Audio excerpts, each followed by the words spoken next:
Welcome to the new Portland Nightline, brought to you by Pepsi. This week, conversation with Doug Hubley, music columnist. Yeah, the column is called Club Beat. It's pretty much devoted to shining a light on Maine rock and roll musicians and the clubs that they play in. The column appears every 2 weeks in the audience section of the Maine Sunday Telegram, available at your local newsstand or by subscription. Stylistically speaking, I think Portland is less interesting now than maybe it was 5 or 6 years ago. I think commercially, as far as commercial music goes, Portland is a lot more interesting than it used to be. Around 79, 1980, I think there was a really strong new music circuit in Portland. There were several clubs around that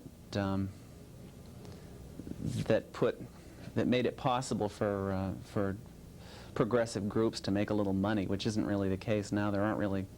There's Gino's, and the Dry Dock has, I think, 1 or 2 nights a week that they devote to new music, and aside from that, there's not really an outlet for new music in Portland. So if you think of rock and roll as being sort of a creative cutting edge, in Portland the creative cutting edge is pretty dull at the moment.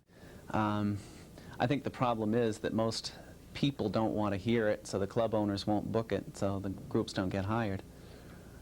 Now, I have kind of an axe to grind here, but in my mind, you aren't going to see acts become nationally famous from Maine, because the only way to do well commercially in Maine is to be a little bit conservative musically, and I don't think an act that is a little bit conservative musically is going to go big nationally.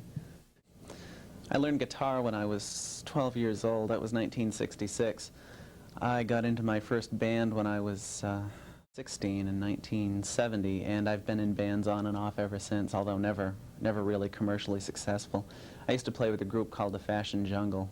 We just broke up in January of this year, as a matter of fact. So I'm not playing out right now. I'm trying to work up a solo act. That's one qualification. I think another qualification is that I have a critical turn of mind.